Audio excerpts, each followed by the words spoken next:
Okay, so hi, my name is Crystal. I am a high school student.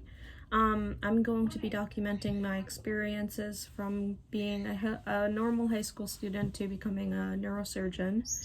Um, I am very excited to be here with you guys, but today we're going to be talking about a pretty big topic. Something that a lot of teenagers are scared of and don't like, but we're going to be talking about school. So, um, school is very controversial. It's something that people don't really like because of many other factors, like maybe their teachers are extremely rude, or maybe their teachers don't teach, which sometimes happens. Um, it could also be because maybe they have too much work, or they have too many things that are given to them because of school, and a lot of stress from exams and a lot of stuff with which I perfectly understand. I'm definitely one of those people who um, suffered with that. But the first topic of the day is going to be teachers, because teachers can really help you or they can do absolutely nothing for you. I'm not sure if there's an in between, but I mean, that's kind of my experience. So, teachers, you need to use them to help you. Um, if a teacher doesn't want to help you, it's a bad teacher, or they're a bad teacher, because I didn't learn that that's how it's supposed to be.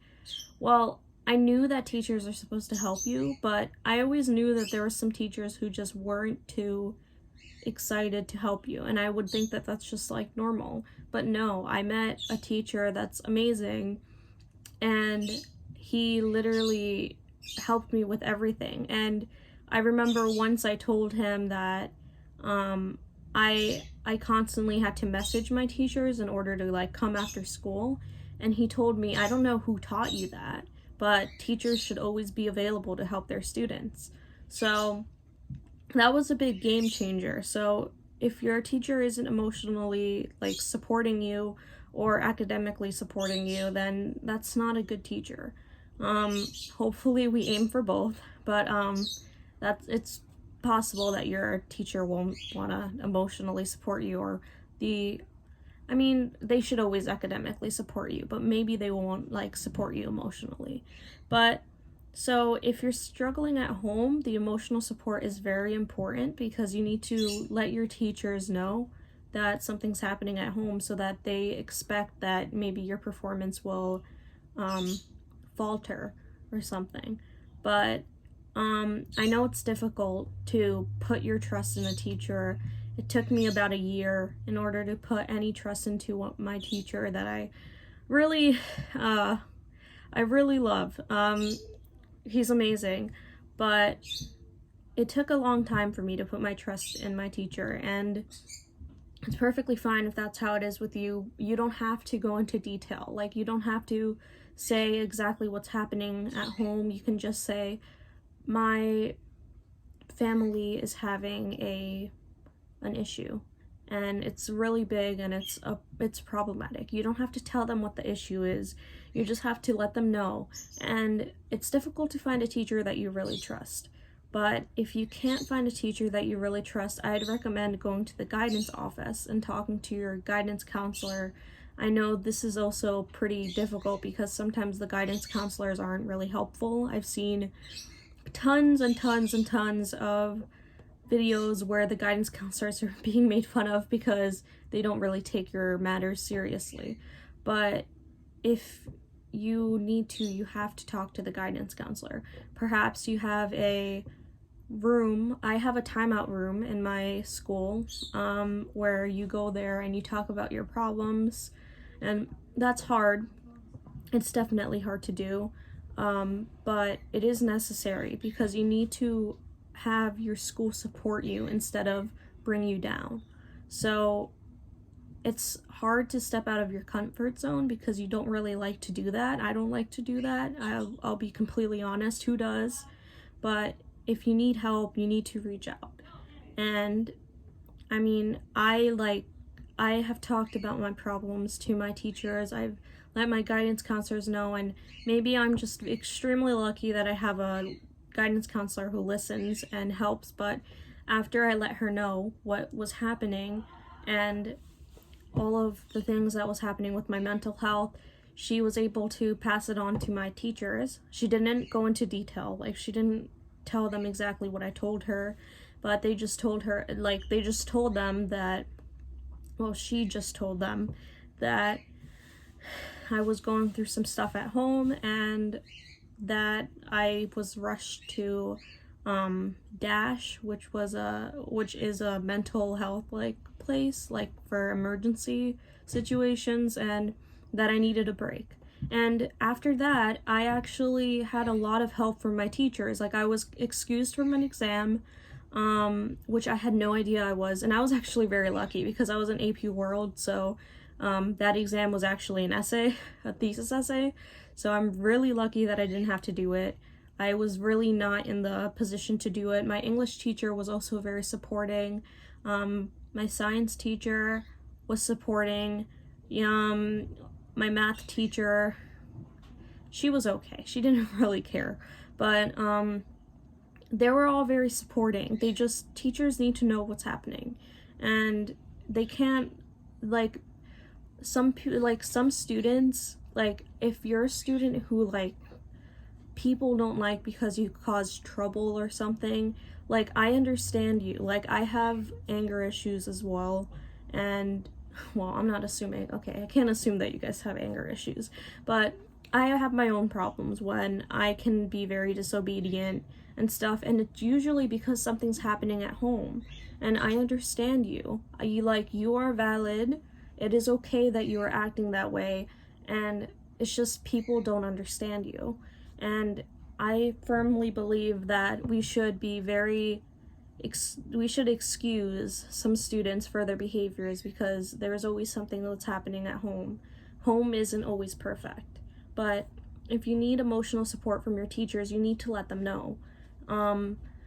They can't deduce that you need help. Maybe they can if you're like very sulky in class, but trust me, teachers they are people. Like they care about you. I didn't know how much my teachers cared about me until all of my stuff happened this year, and maybe in another video I'll go over what happened, but it was very chaotic, and I let my teachers know, and they were all very supporting of me. I'm very, very grateful for that. But just remember to let your teachers know if something's bad, like something bad is happening. So yeah, so that they can support you. Now let's talk about the thing that teachers are most known for is academic support. So you need help. For example, when you have questions, ask questions, even if you're literally asking, in your mind, you're asking the dumbest question. There's no dumb question. There's no question that is stupid. Literally. I literally asked my teacher, my chemistry teacher, I asked him, what is a mole? That was the first question that I asked him in chemistry, because I was very confused as to what a mole was. And it took some time to understand exactly what it was, because I kept asking questions, and that's how like my relationship with my teacher, like it kind of grew after that, because I constantly asked him questions. Like I would ask him the dumbest questions, but I'd also ask him very complicated questions. Like you just have to be confident in yourself, and you have to like accept that you have questions and you have to ask them. You're gonna need that support, and you know, the stupidest questions are the ones that help you on the test. And I know I just said that there were no stupid questions, which there aren't, but if you're saying that, like, if you think it's a stupid question, you're gonna label it as a stupid question. So like you're gonna be like, I don't want to ask. But those questions that you think are stupid, those are the questions that determine what you get on a test. Like, and I'm not saying, this is another topic, I'm not saying you should you should determine your self-worth on your exam grades, which is actually, this is a topic I'm going to talk about in another video. Probably like a part 2, part 3, I don't know. But it's probably going to be a part 2. But basically, just ask questions. Questions are the foundation, like stupid questions are the foundation of your knowledge. And you know, it's very important. And I know it's easier to just pretend like everything's okay and that you understand everything, but trust me, it is very helpful. It is very helpful. I asked a bunch of questions to my chemistry teacher, and I asked him really like questions I thought that were stupid and stuff, but he didn't care. And if your teacher tells you that, oh, I already answered that question in class, you should have paid attention, it's a bad teacher. A good teacher should not have problems answering your questions. And if you have to, go to a different teacher in the same topic that you're being taught, or the questions that you have for a specific subject, go to another teacher that teaches that same subject and ask them. And I know it's difficult to, you know, go to someone especially that you don't know, but it is going to be helpful in the long run. It is extremely pivotal, it is crucial that you do this and that you have confidence in yourself and you ask questions. Questions are so important. I've been talking about questions for like forever, but yeah. Our next topic is going to be exams. We're going to be talking about studying and your self-worth, especially when your self-worth is like amongst nerds or people who have very